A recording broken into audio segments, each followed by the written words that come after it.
Hi hello welcome back to my channel. ಏನೇ ಈಗ ನನ್ನ ಪ್ರಾಣ ತಿಂತೀಯಲ್ಲ.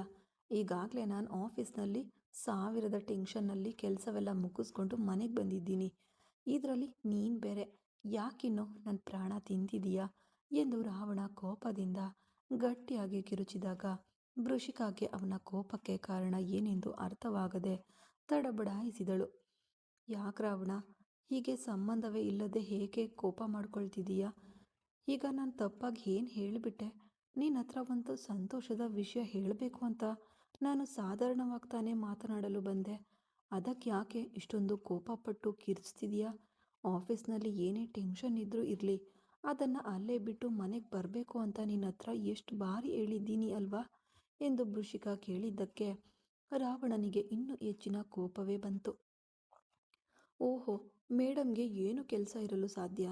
ನಾವು ಕೆಲಸ ಮಾಡುವ ಜಾಗದಲ್ಲಿ ಏನು ಟೆನ್ಷನ್ ಇರಲು ಇಲ್ಲ. ನೀವು ಜಾಲಿಯಾಗಿ ಮನೆಯಲ್ಲಿ ಕುಳಿತುಕೊಂಡು ಸಮಯ ಕಳೆಯುತ್ತೀರ. ಆದರೆ ನಾವು ಕಷ್ಟಪಟ್ಟು ಬಿಸ್ನೆಸ್ ರನ್ ಮಾಡುವುದರಿಂದಲೇ ನೀನು ಮನೆಯಲ್ಲಿ ಕುಳಿತುಕೊಂಡು ಸುಖವಾಗಿ ಬಾಳುತ್ತಿರೋದು. ಇಲ್ಲದಿದ್ದರೆ ನಿನ್ನಿಂದ ಹೀಗಿರಲು ಸಾಧ್ಯವಾ ಎಂದು ರಾವಣ ಕೋಪದಲ್ಲಿ ಮಾತುಗಳನ್ನು ತೋರಿದನು. ಅವನು ಹೇಳಿದ್ದನ್ನು ಕೇಳಿ ಆಘಾತಗೊಂಡವಳು, ಯಾಕೀಗೆಲ್ಲ ಮಾತನಾಡ್ತಿದ್ದೀಯಾ ಎಂದು ಅವಳು ಆಶ್ಚರ್ಯದಿಂದ ಕೇಳಿದ್ಲು. ಸುಮ್ಮನೆ ಯಾಕೆ ಮಾತನಾಡಿ ನನ್ನನ್ನು ಪೀಡಿಸ್ತೀಯಾ? ಮೊದಲು ಇಲ್ಲಿಂದ ಹೋಗಿ ತೊಲಗು ಎಂದು ಅವನು ಉರಿಬಿದ್ದಾಗ ಮರುಕ್ಷಣವೇ ಅಲ್ಲಿಂದ ವೇಗವಾಗಿ ಹೊರಟು ಹೋದ್ಲು ವೃಷಿಕ.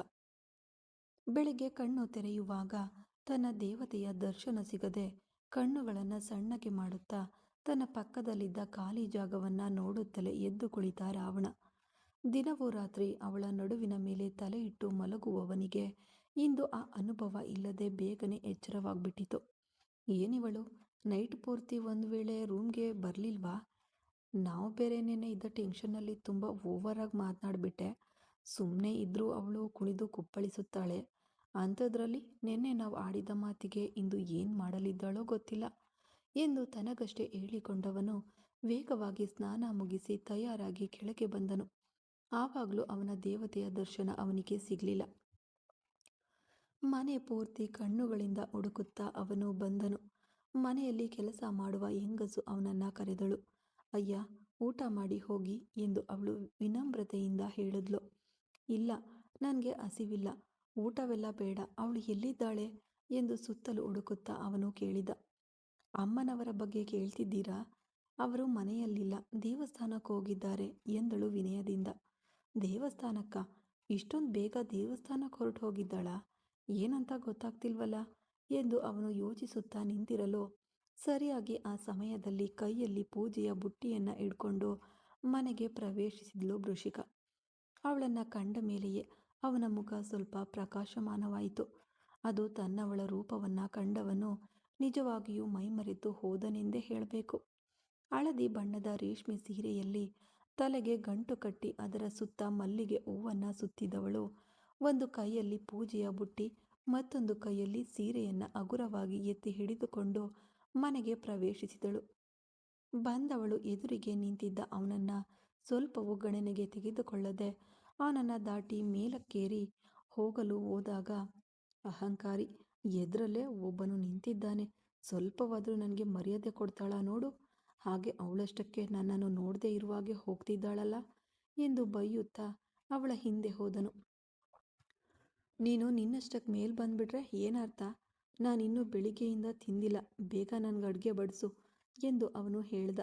ಅವಳು ಸ್ವಲ್ಪವೂ ಅವನನ್ನು ಗಣನೆಗೆ ತೆಗೆದುಕೊಳ್ಳದೆ ಡ್ರೆಸ್ಸಿಂಗ್ ಟೇಬಲ್ ಮುಂದೆ ಹೋಗಿ ನಿಂತವಳು ಕೈಯಲ್ಲಿದ್ದ ಬಳೆಗಳನ್ನು ಕಳಚಿಟ್ಟು, ಕುತ್ತಿಗೆಯಲ್ಲಿ ಧರಿಸಿದ್ದ ಸಣ್ಣ ಹಾರವನ್ನು ಕಳಚಿಟ್ಟು ಜುಟ್ಟನ್ನು ಬಿಚ್ಚಲು ಪ್ರಾರಂಭಿಸಿದಳು. ಅವಳ ಈ ನಡೆಯಿಂದ ಕೋಪವೇ ಬಂತು ಅವನಿಗೆ. ನಿನ್ನ ಹತ್ರ ತಾನೇ ಹೇಳ್ತಿದ್ದೀನಿ, ನೀನು ನಿನ್ನಷ್ಟಕ್ಕೆ ನಾನು ಹೇಳುವುದು ಯಾವುದನ್ನು ಗಮನಿಸದೆ ಅಹಂಕಾರದಿಂದ ಮಾಡ್ತಿದ್ದೀಯಾ ಎಂದು ಅವನ ಕೋಪದಿಂದ ಕಿರುಚಿದ. ನಿಧಾನವಾಗಿ ಅವನತ್ತ ತಿರುಗಿ ನೋಡಿದವಳು ಡ್ರೆಸ್ಸಿಂಗ್ ಟೇಬಲ್ನಲ್ಲಿದ್ದ ಯಾವುದೋ ಒಂದು ವಸ್ತುವನ್ನು ಕೈಗೆ ತೆಗೆದುಕೊಂಡು ಅವನ ಹತ್ತಿರ ಹೋದಳು. ಅವನು ಆಶ್ಚರ್ಯದಿಂದಲೇ ನೋಡಿದನು. ಅವನನ್ನು ನೋಡುತ್ತಾ ಅವನ ಪಕ್ಕದಲ್ಲಿದ್ದ ಟೇಬಲ್ ಮೇಲೆ ಆ ವಸ್ತುವನ್ನು ಇಟ್ಟು ಅವಳು ತಟ್ಟನೆ ಸ್ನಾನದ ಕೋಣೆಗೆ ಹೋಗ್ಬಿಟ್ಲು. ಹುಬ್ಬು ಮುರಿದು ನಿಂತು ರಾವಣ. ಯೋಚಿಸುತ್ತಲೇ ಟೇಬಲ್ ಕಡೆ ಗಮನ ಹರಿಸಿದವನ ಕಣ್ಣುಗಳು ಅರಳಿದವು. ಅಲ್ಲಿ ಕೆಂಪು ಬಣ್ಣದ ಗೆರೆಗಳನ್ನು ಹೊಂದಿದ್ದ ಒಂದು ಪ್ರೆಗ್ನೆನ್ಸಿ ಟೆಸ್ಟ್ ಕಿಟ್ ಇತ್ತು. ಅದನ್ನು ತಾನೇ ಅವಳು ಟೇಬಲ್ ಮೇಲೆ ಇಟ್ಟು ಹೋಗಿದ್ದಳು. ಅದನ್ನು ಕಂಡವನಿಗೆ ಒಳಗೊಳಗೆ ಏನೋ ಅನುಭವವಾಯಿತು. ಮೊದಲ ಬಾರಿಗೆ ದೇವರಿಗಾಗಿ ದೇಹ ನಡುಗಿತು. ನಡುಗುತ್ತಿದ್ದ ಕೈಗಳನ್ನು ಕಷ್ಟಪಟ್ಟು ಬಳಸಿ ಆ ಟೆಸ್ಟ್ ಕಿಟ್ ಕೈಗೆ ತೆಗೆದುಕೊಂಡವನಿಗೆ ಅದರಲ್ಲಿದ್ದ 2 ಕೆಂಪು ಬಣ್ಣದ ಗೆರೆಗಳನ್ನು ಕಂಡು ರೋಮಾಂಚನವಾಯಿತು. ಎಷ್ಟು ಹೊತ್ತು ಅದನ್ನೇ ನೋಡುತ್ತಾ ನಿಂತದ್ನೋ ತಿಳಿಯಲಿಲ್ಲ. ಸ್ನಾನದ ಕೋಣೆಯ ಬಾಗಿಲು ತೆರೆಯುವ ಶಬ್ದಕ್ಕೆ ತಿರುಗಿ ನೋಡಿದವನು ಮುಖವನ್ನು ಟವೆಲ್ನಿಂದ ಒರೆಸಿಕೊಳ್ಳುತ್ತಾ ಹೊರಗೆ ಬಂದ ತನ್ನವಳನ್ನು ಕಂಡು ಓಡಿ ಹೋಗಿ ಅವಳನ್ನು ಗಟ್ಟಿಯಾಗಿ ಅಪ್ಪಿಕೊಂಡನು. ಅವಳೋ ಯಾವುದೇ ಭಾವನೆಯನ್ನು ವ್ಯಕ್ತಪಡಿಸದೆ ಹಾಗೆಯೇ ನಿಂತಿದ್ಲು. ಇನ್ನಷ್ಟು ಅವಳನ್ನು ತನ್ನೊಳಗೆ ಹುದುಗಿಸಿಕೊಂಡವನು ಅವಳ ಕಿವಿಯೊಂದರಲ್ಲಿ ಗಟ್ಟಿಯಾಗಿ ತುಟಿ ಒತ್ತಿದನು. ಅವಳ ಕೈಗಳು ಅವನನ್ನು ಅಪ್ಪಿಕೊಳ್ಳದೇ ಇತ್ತು. ಅದನ್ನು ಹಿಡಿದು ಎತ್ತಿ ತನ್ನ ಬೆನ್ನಿನ ಸುತ್ತಲೂ ಅವಳ ಕೈಯನ್ನು ಹಾಕಿದನು ಸಂತೋಷದ ಭರದಲ್ಲಿ. ಲೇಯ್, ಕೆಳಗೆ ಇಳಿಸೋ, ಹುಚ್ಚು ಹಿಡ್ದಿದ್ಯಾ ನಿನಗೆ? ಈಗಾಗಲೇ ನನಗೆ ತಲೆ ಸುತ್ತಾ ಇದೆ. ಇದರಲ್ಲಿ ನೀನು ಬೇರೆ ಹೀಗೆ ಎತ್ತಿ ತಿರುಗಿಸಿದ್ರೆ ಅಷ್ಟೇ. ಕೆಳಗಿಳಿಸು ಎಂದು ಅವಳು ಅವನ ಹೆಗಲ ಮೇಲೆ ಹೊಡೆಯುತ್ತಾ ಕಿರುಚಿದ್ಲು. ತಟ್ಟನೆ ಅವಳನ್ನು ಕೆಳಗೆ ಇಳಿಸಿದವನು, ಸಾರಿ, ನಿಜವಾಗಿಯೂ ನಿನಗೆ ಹೀಗೆ ತಲೆ ಸುತ್ತುತ್ತಿದೆ ಅಂತ ನನಗೆ ಗೊತ್ತಿರಲಿಲ್ಲ. ಸಂತೋಷದಲ್ಲಿ ನಾನು ಹೀಗೆ ಮಾಡಿಬಿಟ್ಟೆ, ಸಾರಿ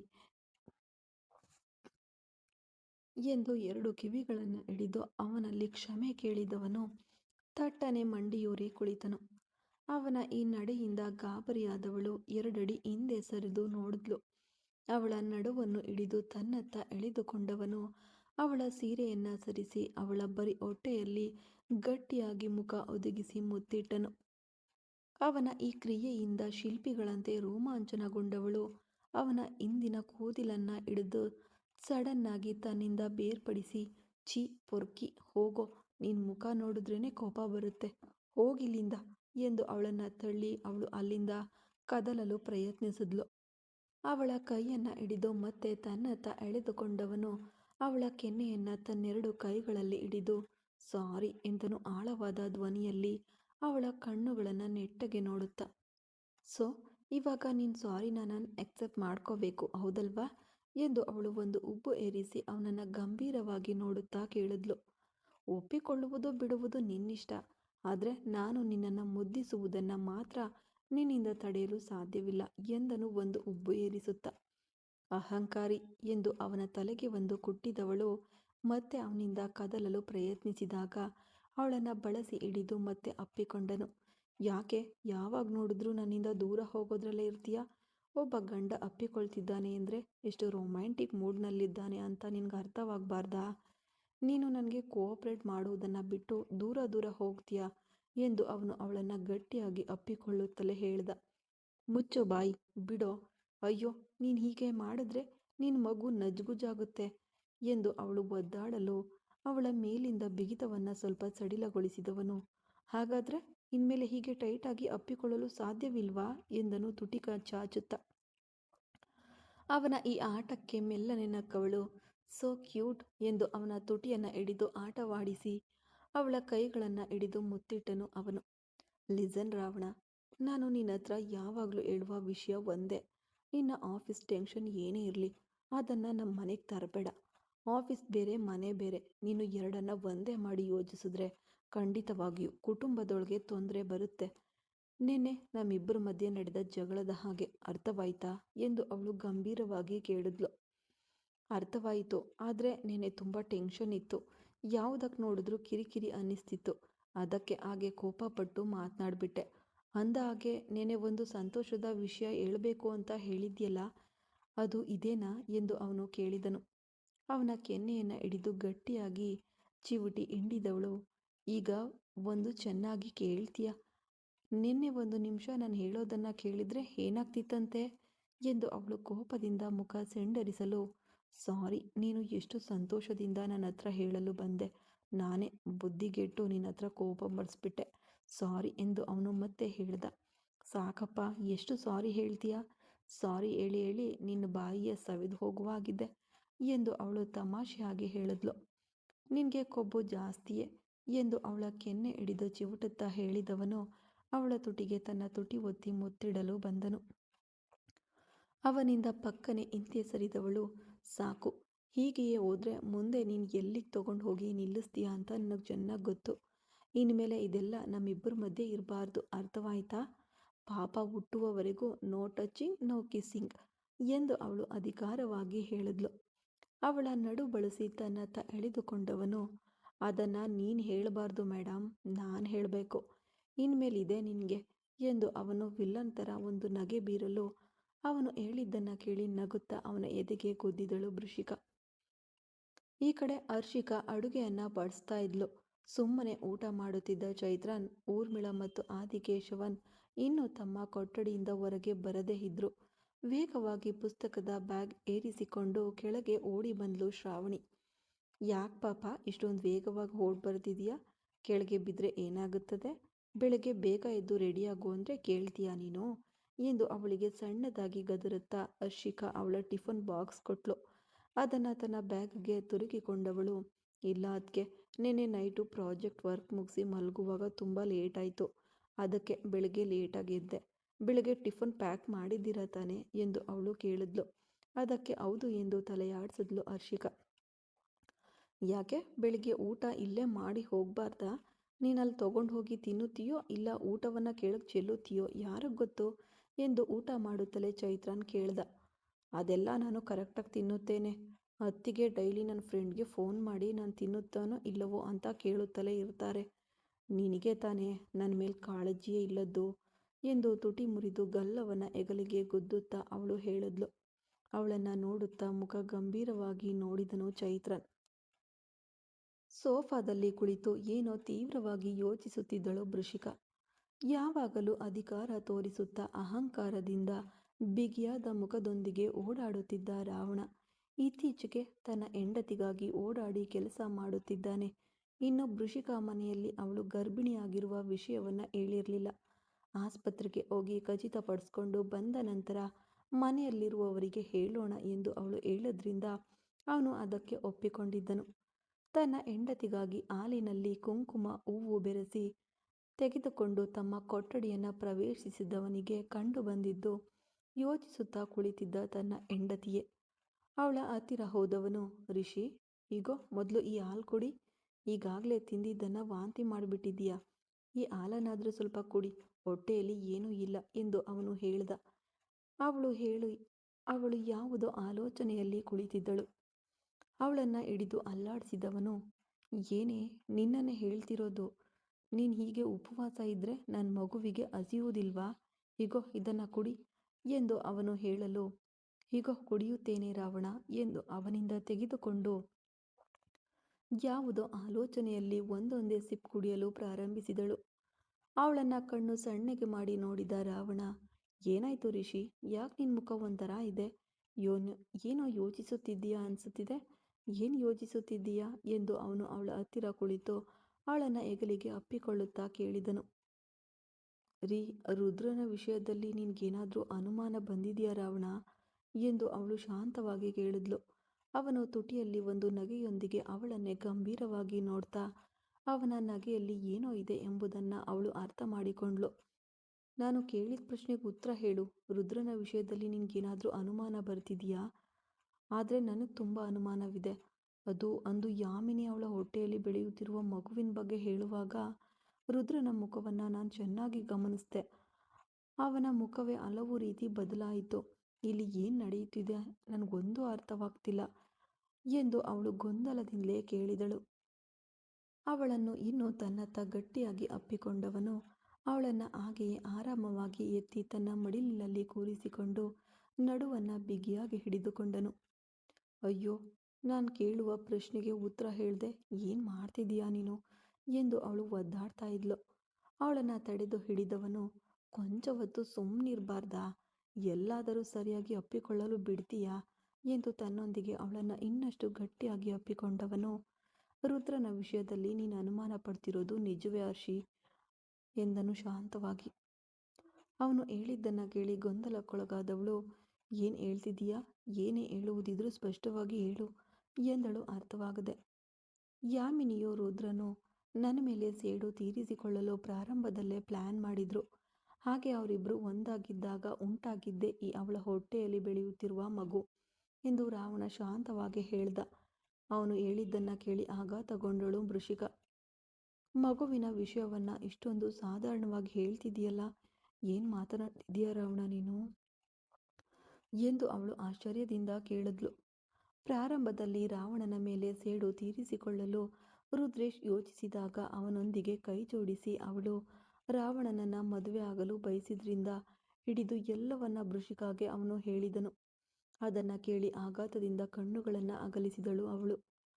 ರಾವಣ, ನೀನ್ ಹೇಳೋದೆಲ್ಲ ನಿಜವಾ ಎಂದು ಅವಳು ಆಘಾತದಿಂದ ಕೇಳಿ, ಹೌದು, ಎಲ್ಲವೂ ನಿಜವೇ ಎಂದನು ಶಾಂತ ಧ್ವನಿಯಲ್ಲಿ. ಇದೆಲ್ಲ ನಿನ್ಗೆ ಹೇಗೆ ಗೊತ್ತು? ಹೇಗಿದೆಲ್ಲವನ್ನ ನೀನು ಕಂಡುಹಿಡಿದೆ ಎಂದು ಅವಳು ಆತಂಕ ಕಡಿಮೆಯಾಗದೆ ಕೇಳಿದ್ಲು. ರುದ್ರೇಶ್ ಹರ್ಷಿಕಾನನ್ನ ಇಟ್ಕೊಂಡು ಒಂದು ತಪ್ಪಾದ ವಿಡಿಯೋ ಕ್ರಿಯೇಟ್ ಮಾಡಿದ್ನಲ್ವಾ, ಅದನ್ನ ಸೋಷಿಯಲ್ ಮೀಡಿಯಾದಲ್ಲಿ ಅಪ್ಲೋಡ್ ಕೂಡ ಮಾಡಿದ್ನಲ್ವಾ ಎಂದು ರಾವಣ ಅವಳಿಗೆ ಹಳೆಯ ನೆನಪನ್ನ ನೆನಪಿಸಿದನು. ಅದಕ್ಕೆ ಹೌದು ಎಂದು ತಲೆಯಾಡಿಸಿದಳು ವೃಷಿಕ. ಆ ವಿಡಿಯೋ ಲಿಂಕ್ ಆದಾಗಲೇ ನಾನು ರುದ್ರೇಶ್ ಬಗ್ಗೆ ಸಂಪೂರ್ಣವಾಗಿ ಎಲ್ಲ ವಿಷಯವನ್ನ ತಿಳಿದುಕೊಂಡೆ. ಆವಾಗಲೇ ಅವನು ಯಾಮಿನಿ ಜೊತೆ ಒಂದಾಗಿ ನನ್ನ ಮೇಲೆ ಸೇಡು ತೀರಿಸಿಕೊಳ್ಳಲು ಪ್ಲ್ಯಾನ್ ಮಾಡಿದ್ರಿಂದ ಹಿಡಿದು ಎಲ್ಲವೂ ನನಗೆ ಗೊತ್ತಾಯಿತು ಎಂದನು ರಾವಣ. ಹಾಗಾದರೆ ಆ ಮಗುವಿನ ವಿಷಯ ನಿನಗೆ ಆವಾಗಲೇ ಗೊತ್ತಿತ್ತಾ ಎಂದು ಇವಳು ಆಘಾತದಿಂದ ಕೇಳಿದ್ಲು. ಅದಕ್ಕೆ ಹೌದು ಎಂದು ತಲೆಯಾಡಿಸಿದನು ಅವನು. ಅವನ ಹೆಗಲಿಗೆ ಕುಟ್ಟಿದವಳು, ಬುದ್ಧಿಗೇಡಿಯೇ, ಅವಳು ಪ್ರೆಗ್ನೆಂಟ್ ಆಗಿದ್ದಾಳೆ ಅಂತ ಗೊತ್ತಾದ ತಕ್ಷಣ ನೀನು ರುದ್ರನಿಗೆ ಹೇಳ್ಬೋದಿತ್ತಲ್ವಾ? ಇಷ್ಟೊಂದು ದಿನ ಅವಳು ಯಾರೂ ಇಲ್ಲದೆ ಒಂಟಿಯಾಗಿ ಕಷ್ಟಪಟ್ಟಿರ್ಲಿಲ್ವಾ? ಯಾಕೋ ಮುಚ್ಚಿಟ್ಟೆ ಎಂದು ಅವಳು ಕೋಪದಿಂದ ಕೇಳಿದ್ಲು. ಅವಳ ಕೈಗಳನ್ನು ತಡೆದು ಹಿಡಿದವನು. ಆವಾಗ ಆ ಪರಿಸ್ಥಿತಿಯಲ್ಲಿ ರುದ್ರ ತುಂಬ ಗೊಂದಲದಲ್ಲಿದ್ದ. ಆ ಸಮಯದಲ್ಲಿ ಏನು ಹೇಳಿದ್ರು ಅವನ ಮನಸ್ಸು ಸರಿ ಹತ್ತಿರ್ತಿರ್ಲಿಲ್ಲ. ಅವನ ಮನಸ್ಸು ಪೂರ್ತಿ ಹರ್ಷಿಕಾಗಾಗಿ ಒಂದು ತಪ್ಪಾದ ಕೆಲಸ ಮಾಡಿಬಿಟ್ನಲ್ಲ ಎನ್ನುವ ಕಷ್ಟ ಮಾತ್ರವೇ ಇತ್ತು. ಅಷ್ಟೇ ಅಲ್ಲ, ಮೋನಾಳಿಗೆ ಸುಳ್ಳು ಪ್ರೀತಿ ಅವನನ್ನು ತುಂಬ ಕುಗ್ಗಿಸ್ಬಿಟ್ಟಿತ್ತು. ಅಂತಹ ಸಮಯದಲ್ಲಿ ನಾನು ಈ ವಿಷಯವನ್ನು ಹೇಳಿದ್ರೆ ಇನ್ನೂ ಅವನು ತುಂಬ ಕಷ್ಟಪಡ್ತಿದ್ದ.